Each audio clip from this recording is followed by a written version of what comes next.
What is up, guys? This is your boy Andy Matrix. Welcome to NDR's TV.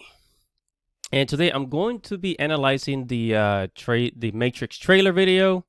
I'm just gonna go. I don't want to play the video because then YouTube is going to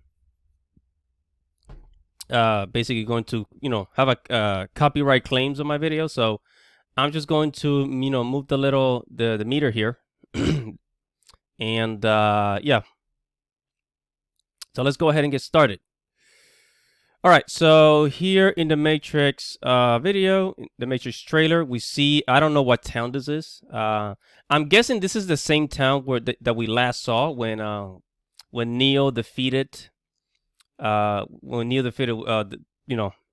Agent Smith, and then the Oracle and the Architect met up. They met up at some park and they saw the sunrise and all that. So I'm guessing this is the same town. I'm just guessing. All right, so let's see. And we see Neo in the psychiatrist's office. Hold on. We see Neo in the psychiatrist's office, and just trying to... Oh, here we go. So this is Neil Patrick Harris. I like it how they chose Neil Patrick Harris to play the psychiatrist. Such a serious, job for a comedian. I guess this was intentional. Like, you just this is not really a psychologist. See, the Wachowskis, they add so much meaning and definition to every scene of a movie. Is crazy, And then of course this is Neo, and he's saying like, "Am I crazy? Like I keep seeing things, I keep having these dreams." And the reason why he's saying that is because he's back in the Matrix.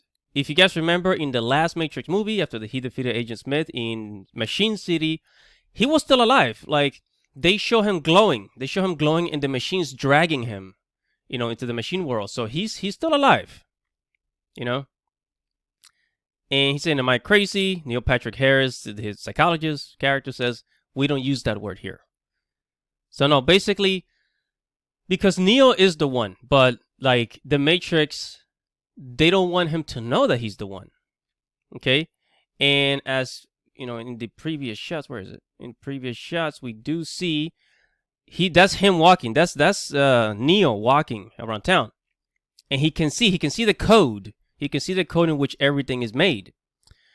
And he's thinking, "Wait, why am I able to see this?" And by the way, in the original Matrix movie, his name in the Matrix was Mr. Anderson. Andy Matrix. What is up? Mr. Anderson, right? So in this one, since he was basically put back into the Matrix, his name is Tom. Right? His name is Tom. And all right, so that's a Warner Bros. Title. We see him like living his regular life in the bathtub. And then he shakes hands with Trinity. Here's what I don't understand as to why they decided to do this, because Trinity died in the last movie. So when they were flying, when they reached Machine City, I don't know if you guys remembered, like Trinity, she flew out of the ground into the sky, and they saw the sunlight. They saw sunlight for the first time in their life, real sunlight, And so they saw sunlight for the first time in their life. But after that, when the ship landed in the tower of the Machine King, I guess you would call it, Trinity died. One of the rods. There was like a rod inside the ship that went through her body. We saw that she's supposed to be dead, but I'm guessing the machines probably like fixed her up and put her back into the back in one of those capsules so that she can be basically a human battery. All right, so they shake hands and they're like, "Do I know you?" Like, it feels like I know you. It's kind of one of those things where, like, in your mind, like your memory, you don't remember, but like it's like this is kind of woo-woo, but it's kind of like your heart remembers, but your brain doesn't. Like, this feels familiar. And you see him here taking the blue pills, and I mean, you can probably already guess.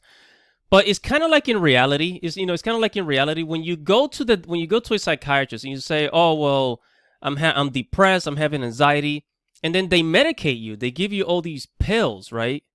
Like for these so-called problems. We don't all have to agree with that. I don't mean to get into that type of discussion. But Neo is supposed to be in the Matrix. He's saying, "Oh, I'm having all these dreams," and so the doctor gives him this type of medication so that he can stop having these dreams and basically to prevent him from remembering that he's the one, right? He's the chosen one, to prevent him from remembering that, because they know if he starts to remember, then what happens? Then basically he becomes dangerous. Remember, Neo was powerful in the original Matrix. Okay, we see him here after taking the pills. Like he starts to see, like his eyes start to, his size becomes smaller. Like his pupil becomes smaller. And this here is kind of like what's a word? What's a good way to put it? He's in an elevator. He's in an elevator, right? He's in an elevator. Everybody's looking at their devices, at their smartphone, tablets, or whatever. They're in their own little world, and Neo's the only one looking up. So basically, it's to put him aside, to separate him from the crowd. That he's looking up, everybody's looking down. Get it? It's very symbolic. It's very symbolic here. All right, and then he's like throwing all the pills down the drain. Okay, and then you see him slamming the book. This is Alice in Wonderland. Remember?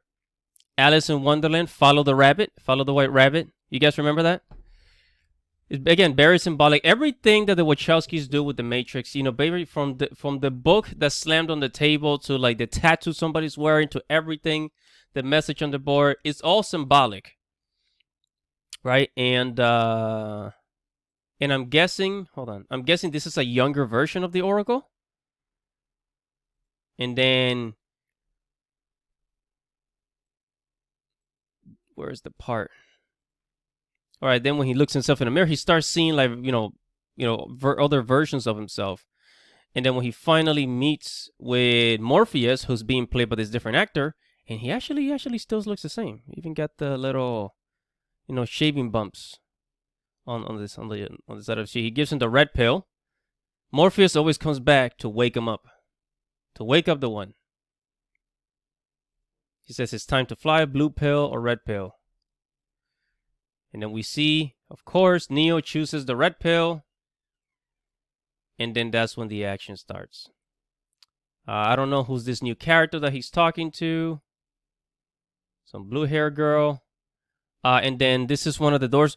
So he goes into a portal that leads him to, where does it lead him? That leads him to a room where all the awakened ones are.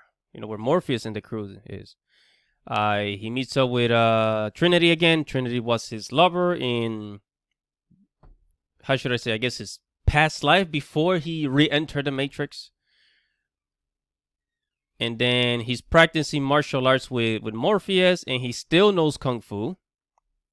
He still knows how to fight, but he's not quite sure why or how he remembers, right? All right, and actually, this scene here is very important. So, see this light? This light basically shows that he's the one. That he's breaking the code of reality.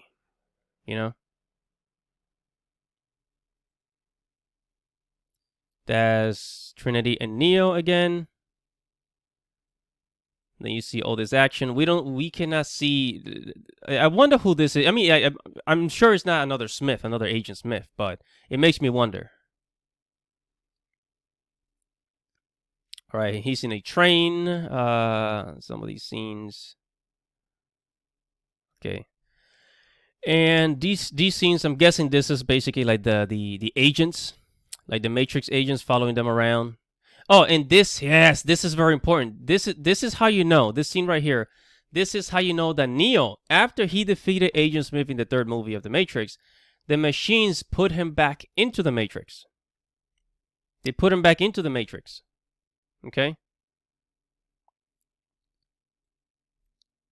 That's very important. Then here we see Trinity. Trinity starts to awaken her powers as well as Neo. And this is Morpheus also waking. I guess this is a younger version of himself. All right, these are the agents dodging bullets. You know, brings you back to the original.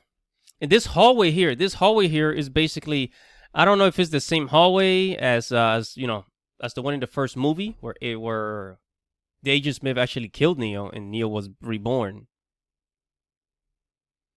All right, and this scene here is basically like, it's supposed to be like that scene where Trinity jumps out of that window, shooting the agent, and then she starts falling down the building. See? And here's Neo unleashing his power. Again, this is that same building from the first movie. Neo's dodging bullets. Or blocking bullets, better said. It's kind of like the first movie all over again, in a way. Because he's waking up. Alright, and then you see this guy here sitting on that, you know, on that sofa, saying, "Oh, going back into the Matrix." So if someone says if the architect, I think this is I'm thinking this is the architect, the younger version of the architect talking to Neo. And there was a scene here where they showed the Nebuchadnezzar. We know when they're like, the ship that goes underground. Where is it? Oh, right here. So they actually do show them in the undergrounds. You know, in the undergrounds of where the people are living.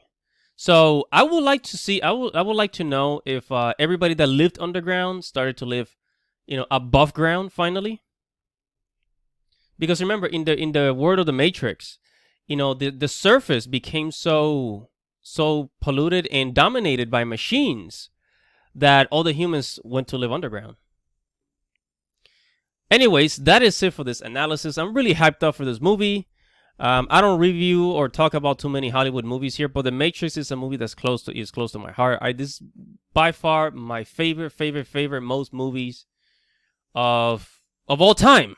Since the day I was born, The Matrix has always been my favorite movie, my go-to movie. I watch it multiple times a year to celebrate, and I can't wait for this. So let me know what you guys think. Make sure to subscribe to the channel.